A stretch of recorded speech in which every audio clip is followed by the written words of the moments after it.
Hello guys, আসসালামু আলাইকুম। আজকে অনেক দিন পরে গ্রামের বাড়ি বিয়ের অনুষ্ঠান খেয়ে দিয়ে ঢাকা চলে আসলাম।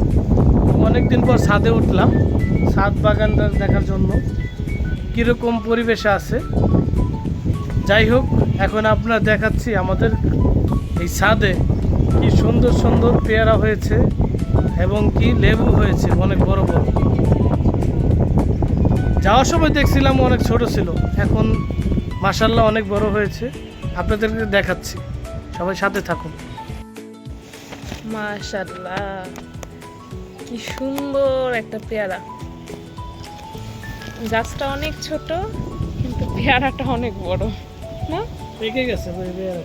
এই যে আমরা না থাকায় ভাগ্য ভালো যে পাখি খেয়ে ফেলে নাই। পেয়ারাটা কি ছিড়বো? অবশ্যই।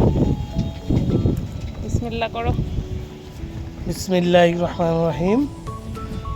এই গাছে আরো পেয়ারা আসুক, এভাবে ছিঁড়ে ছিঁড়ে খেতে পারি।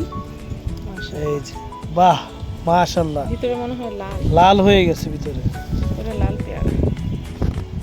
অনেক বড় পেয়ারা, নরম হয়েছে, মোটামুটি সুস্বাদু হবে। আর ভিতরে মনে হচ্ছে লাল, এই যে ভিতরে দেখা যাচ্ছে লাল হচ্ছে। আর লেবুর কি অবস্থা দেখি। লেবু, এই লেবু, আর হচ্ছে ওই যে ওই পাশে লেবু আছে ওই সাইডে। এই যে এই গাছটা থেকে পেয়ারা ছিললাম। এখানে আরো আরো একটা গাছে আছে, এগুলো এখনো ছোট ছোট, এখনো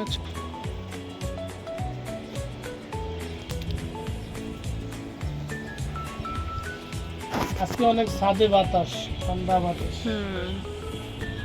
এখানে আরো একটা গাছ আছে, এটাও ফল হবে, সবে ফুল হলো।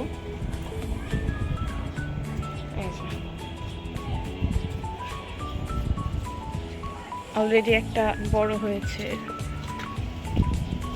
আরো বড় হবে। এটা এটা মনে হয় ইয়া ইয়া পেয়ারা। এটা সাদা পেয়ারা সম্ভবত, ডাটার শাক। কত বড় হয়েছে।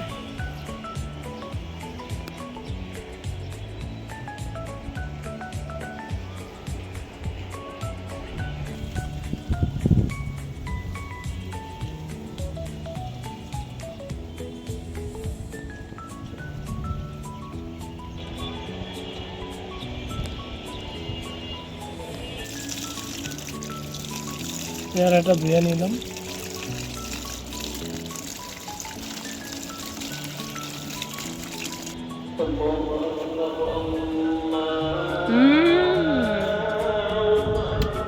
দারুণ মজা।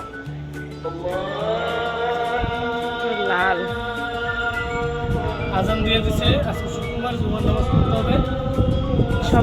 মাশাআল্লাহ, এত সুন্দর পেয়ারা কিনতেও পাওয়া যাবে না কোথাও। যাবে?